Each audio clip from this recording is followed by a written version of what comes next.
Hello, welcome back to Keep It Dirty, a podcast where my guests share their why behind their personal story living functionally through our ever changing environment and how they are impacting our world locally and globally. I am your host, Leslie Dowling. I am a certified functional nutrition and lifestyle practitioner and public speaker. I help companies jumpstart their path to increase revenue and productivity through restorative health techniques. And today it is my pleasure to welcome my guest, Holly Totten. She is a writer, a writing coach, and a podcaster, among many other things. So it's such a pleasure to have you. Welcome, Holly. How are you? I am good, and I am excited to be here today just to have this conversation with you, Leslie. Yes, and Holly was so sweet. I was a guest on her podcast, and I'd love to hear more about. Well, there's so many different things. What kind of led you on this path to social media, writing, podcasting?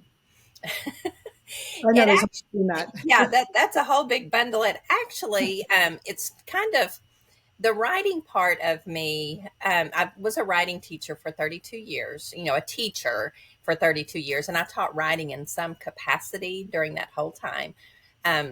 Writing has been a part of my life since I was. I really think I was born with a pencil in my hand. Is kind of just because I've been doing it my whole life.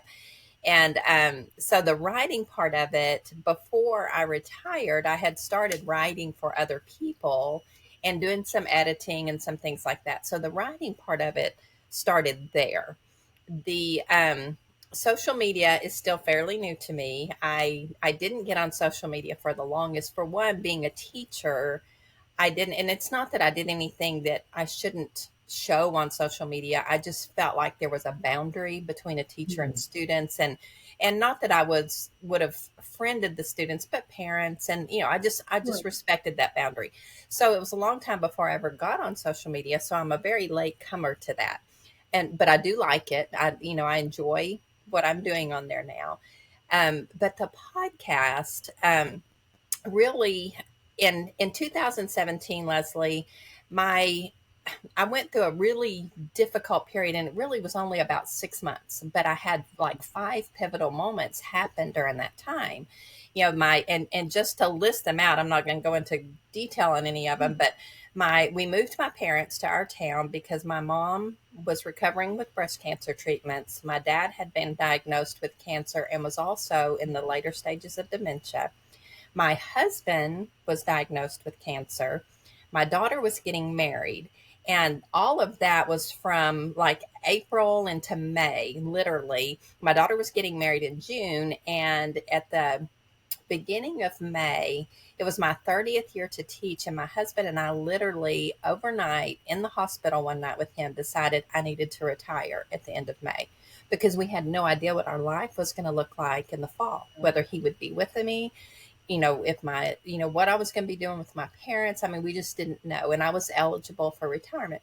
So I threw retirement into that mix. And my life just kind of went on a whirlwind because all of those things, just one thing after another and all together at the same time. And by the end of July, we did lose my dad, which we knew was happening. And, which and I hesitate to say this, and I say that all the time, but sometimes there's worse things than death. And I Mhm. think when you couple cancer and dementia together, that's Mhm. probably one of them. And so, and it's not that we don't miss him terribly and would give anything to have him back whole, but it was a blessing for him, Mhm. to not have to deal with that anymore. So we did lose him. My husband's doing great. I did Oh, retire. My daughter's happily married. My mom's doing great. So all of those things turned around. And in the fall, my school offered me to come back part time because they knew I really wasn't ready to retire because it hadn't even entered my mind. So I did yeah. go back for a couple of years, and work 2 more years. But the podcast, all that being said, the podcast came out of that time because I was surrounded with so much love, so many friends and family that were helping and wanted to do what they could to do the best for me. but I was missing something and I couldn't figure Mm. out what it was.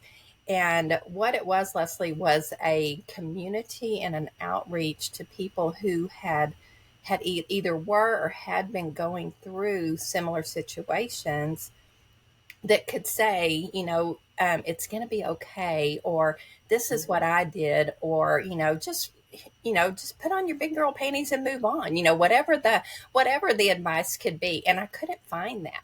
So after it was all said and done, and that came to my mind, I thought, you know what, I'm going to start a podcast because I can't be the only one that is needing something like that. And so that's where the podcast came from, is for that reason. So That's that was awesome. a very long answer for that.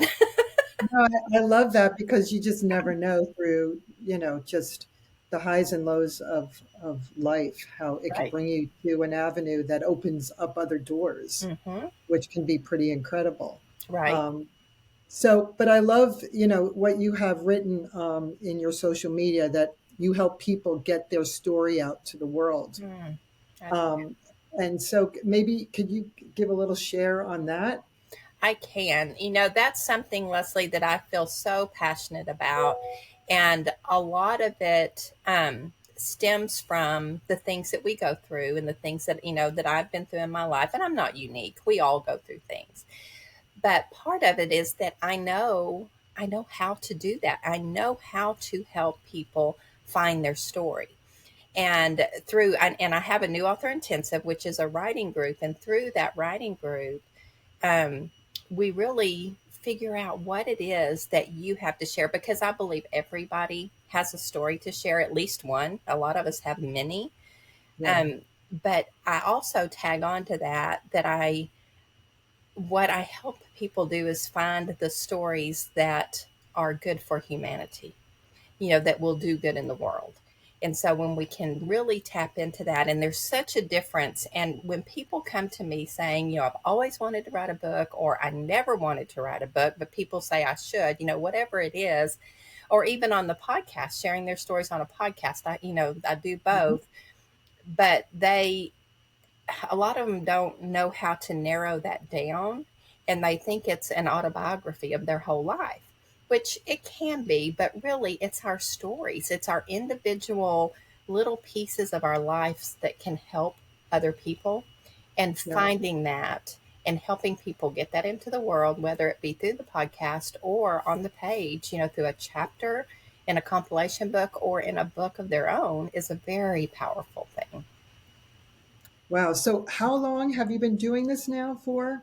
Since 2017 or Yes, with it? yes. Okay. Hmm. Well, and is there anything that you could share with us that really pops in your head, that really has changed you through other people's stories, or Oh, it shifted your mind on things that maybe you would have never thought would have changed the way you look at and view things through different lenses? yeah, we've had so many incredible people, and I've had people from 5 different countries, all around the world that I've helped and get their stories out, and each one is so unique. Um, and not aside from going into their individual stories, Mhm. I am always amazed at what I learn with each of these sessions that come through, because when people start to really realize the power behind something that they have to share, it is such an eye opener for them. But it's also an eye opener for me, because it helps me dig down into to me deeper and realize what I have to share with other people. Mhm. And some of these people are sharing stories to further their business, and so their stories really are about their business and the things they can do to help people. But in order to do that, they have to really understand why they started their business. Just like you asked me the first question, what's behind, what drove you? Mhm. And Mhm. so we really dig into that, and that is really what I think makes a difference, is when people really understand their why and what spurred them into doing something. It makes a huge difference. So, Yeah, absolutely. And do you find with your business, is it through word of mouth, or through Facebook or different platforms that people have found you, or they heard about your, collaborations helping people Mm, write? yeah, I love that. It's really kind of been a combination. Some of the people have been through my community, my online, community, my working community, um, but also through social media. People see my post and reach out that way. I've had people from that have been podcast guests that have come, on the writing journey with me.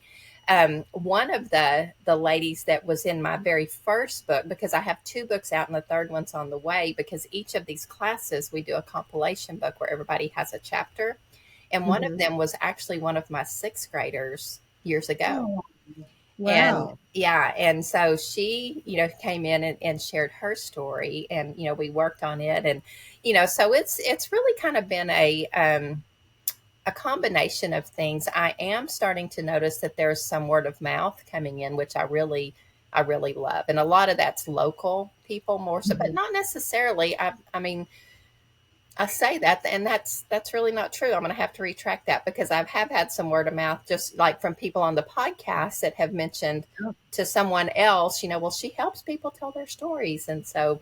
But yeah, so word of mouth is starting to happen, and I really love that part. Oh, that's awesome. And I know years ago, I mean, there weren't that many publishing companies, and now there's so many variations. And how do you weed out which way to go and which will really help people get their word and their story out? Yeah, that's a really interesting question too, Leslie, because part of what we talk about in the New Author Intensive is the formatting and the publishing. And I Hmm. don't teach that in the class because it's a very wide scope. But you Yep. have to understand where you're wanting to be published. If you're wanting to do self-publishing like on Amazon, or if you're wanting to go with a small company, or go on with a big company, that decision, and each of everybody's different, and depending on what you want your book to accomplish and where you want to go with it kind of helps drive that. But when you understand how you want to have it published, it helps drive the content that you put in it, and so it's all kind of tied together. And Yep. so, and that's really how we weed it out. What are you wanting to do with the book? Who are you wanting to reach, and how are you wanting to go? And so we talk about the different avenues, because there are a lot now. And, like you said, a few years, just a few years ago, there Sure. weren't that many. Yeah.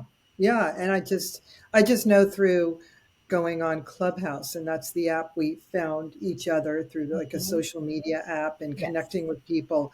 There's so many different things out there, and it's just like, oh my gosh, how do you know which direction? But obviously, you've given us a little more insight as to the way we can navigate through this. And Right. having someone like you that can really take our hand and be like, look, I've been there, done it. Yeah, This is the way you can really do it the correct way. exactly. Um, which is really fascinating, because even us today, just speaking, we're like across the country, and we're able to connect and meet each other, and collaborate, which is pretty fascinating, because 30 years ago, this was something that I think I would have never thought we could do. Right. And Right. podcasting, Yeah. which is really interesting. Yeah. Um, and how was it with podcasting, just getting that tech savvy, kind of your feet wet?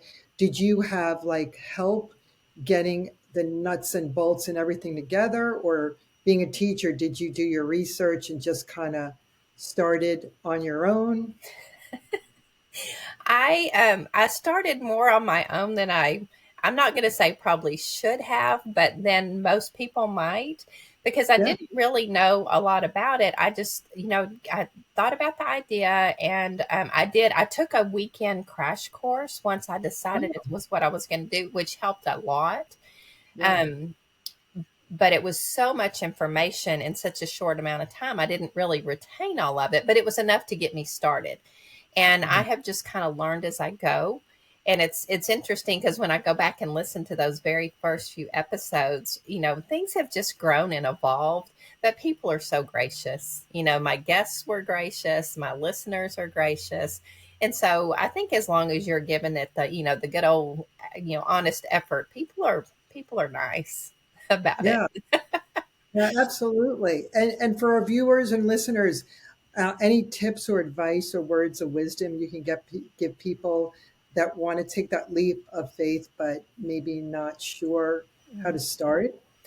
I do, and one of the best things I think I can tell you is I I first first got it in my mind in April, that month of April, that I wanted to do this, and I did not launch until October. And so, I did put some work into it, researching guests, finding who I wanted, all of the things that go along with it. But then I found myself putting it off. I didn't want to make that initial post. It was scary. It was Sure. scary. And I finally came to a point to where I knew if I didn't do it, I was going to be so disappointed in myself. So I just jumped out there and did it. And it's kind of like jumping into the deep end of the water, or Yeah. just jumping in full body, whether it's deep end or not. It's only cold for a minute, and then you're there and you just survive. And so I think really my best advice is just to trust yourself, and as long as you are doing it with a good heart, I just don't think you can mess it up. So, Yeah. And like you said, there's so many interesting people through mhm. your, you know, through the years of experience that you're meeting and connecting with, which is Yeah. really, Yeah. really And, fascinating. one of the things that I would also tell people is, I mean, on Clubhouse, there's different avenues that I have found some wonderful people, but I Yeah. also started looking in my own backyard.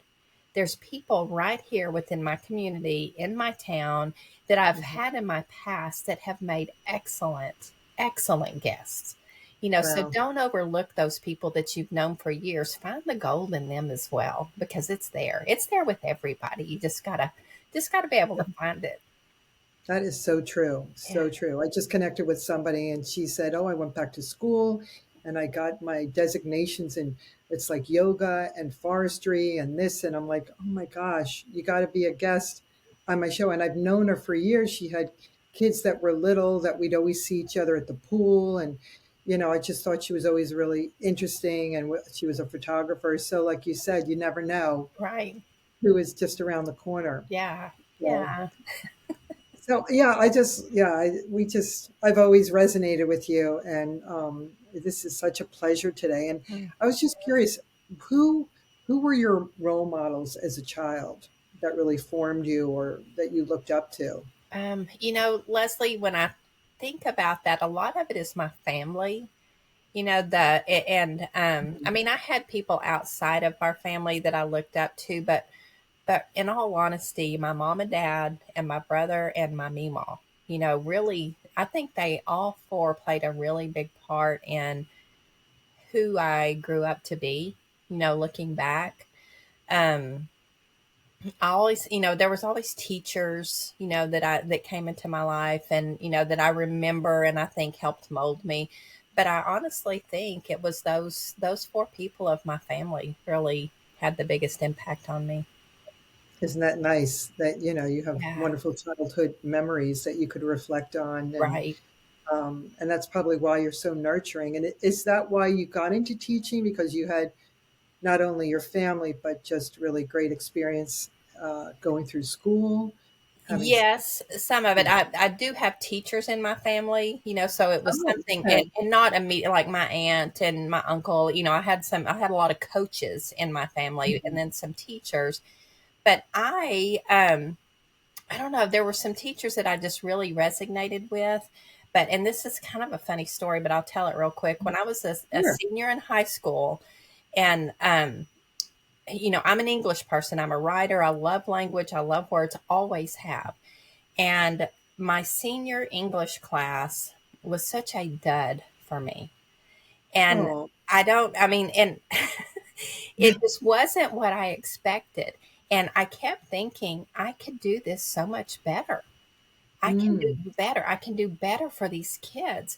And I think that really kind of put the icing on the cake for me wanting to be a teacher. So it was kind of a negative right. thing that turned into a positive, maybe, you know? Yeah. And so, yeah, because and I loved my teacher. It wasn't her personally. It was just, it just didn't resonate with me. And I just thought there's got to be a better way to get these kids to really like this and to love this part. So Mhm. that's what I did. Wow, that's really interesting. I always love to hear like what was the catalyst behind why you did what you did or what you're doing today. Right. It's really interesting. So for everybody that's listening, the viewers, is there any hidden talent you have that you haven't shared with friends or with us today? Inquiring minds want to know. I put everybody on the spot. Mm, Like, yes, you what? do. Well, this is not a practicing talent these days because I don't really have a lot of time and I've gotten away from it, but I am a fiddle player. And Oh, not a lot of people know that. Yeah. that's awesome. And Yeah. did your family have like were they musically inclined as a kid? Did you play with Yes. family? Yes. Well, Oh, my dad was very into music. He had a recording studio. He had some albums out, wow. records out. And he, when I was in second grade, he bought me my first violin, and I started orchestra in school. And we moved. I went to 13 different schools in my 12 years, but from second grade through seventh grade, everywhere we were had an Mhm. orchestra. So I continued to get that training. And then after seventh grade, there was no orchestra for me anywhere I went. But my parents found lessons for me. And that's where I switched from violin to fiddle because my dad was always country music. And that was just kind of what I grew up with. So it's Yep. same instrument, it's just the way you play it. And so that's how that switch went from violin to fiddle. But then I kept it up well until my married years. But Mhm. um, I'm not really even sure my children, who are 32 and 29, 28, Mhm. have even heard me play. So it's been a while since I've played, but I have no Yeah. doubts I could pick it up and within a little bit of time still be able to do it. I'm sure. Oh my gosh, that would be really cool to like share it with your grandchildren. They would think, "Oh, how interesting is this?" Because I could just envision you playing with showing your little ones, for the next generation to Right? keep that going. Yeah. Yeah. But that's really, I love that. Oh, thank you for sharing that. You're welcome. That's so interesting. So, for everybody that's listening in, what packages are you offering now? Are you doing something rolling forward for Yeah. summer, fall? Okay. I would be glad to share that. I'm always doing editing for people, and I do either proofreading or copy editing or developmental editing. And so, Mhm. I do books, articles, blogs, anything that can be written, I edit. And I really love editing. It's just one of those things that I think being an English teacher and, I'm and sure. because that's what I did with my kids writing for 32 years was I edited it, So I love that part. But as far as the writing part for the new author intensive, I do have a new class starting on July 5th. And it runs for a series of 9 weeks, and it's once a week that we meet. And that really the new author intensive, Leslie, is to help people um, really understand what their story is and get their ideas on paper. And the outcome of the new author intensive is a compilation published book. So, everybody that's in the class that writes their chapter, is considered, and I say considered, I haven't not had anybody not do it yet, but are published, after the class. And so they're a published author in a book, and to share their story behind their story is really what it is. And then most of those people go on to write their book from that story, and I've helped. We've got um, uh, some that are published, some that are on the way to being published, some that are still in the Mhm. process of writing. So it's a catalyst to get a book out if you're really wanting to write a book. And it's kind of funny because I have people that come in there that are like, I really don't know that I want to write a book, but I want to see what this is about, and then they end up loving it. So Oh yeah, what a great process. mhm. And with all of your experience, my gosh, you would be the person that I would go to, which is on my bucket list. All So right. I'll hit you up soon, sooner There than you go. later. Yes. And what is the name of your podcast? The podcast is called Teaching Yourself to Learn. And Okay. can I explain the Please okay, do. the Absolutely. insight behind the title, because it's kind of a funny title. It's kind of a play on words from being a teacher, but going into, and I consider myself in the third half of life, and Mhm. which I know is not mathematically possible, but that's what I call at this point of my life. But going into this time of life, when you are teaching someone else something, you're imparting knowledge that you already know. But when you're teaching yourself, you're learning something new. And I found that there's so many of us that are going into this stage of life that are learning new things. And so that's where the teaching yourself to learn actually came from. Oh, I love that. And for people that would like to reach out and get in touch with you, please share how we can connect with you. Okay. The best way, probably, Leslie, is through my website, and it's teachingyourselftolearn.com. And Mhm. there's a place there, for the podcast. There's a place there for editing, and there's also a place there for the new author intensive. So whatever they're interested in, they can there. And there's a, like, if they're wanting to be a guest on the podcast, there's a place to sign up for that. There's a place just to listen to the podcast. So there's different avenues there. But teachingyourselftolearn.com. Thank you. Thank you very much, Holly. Oh, you're I welcome. really enjoy this conversation today. And thanks for taking the time out today to be a guest on my podcast. Absolutely. So, Thank you so much for having me. I've enjoyed it. sure. And I'd love to have you back on board sometime in the fall, and you could let us know how everything is going as we grow and evolve and figure out what our next chapter is in our lives. So, Exactly. for everyone that's listening in, thank you very much for being here. And just remember, have an awesome day. Keep it dirty and ground with Mother Earth. Take care. See you soon.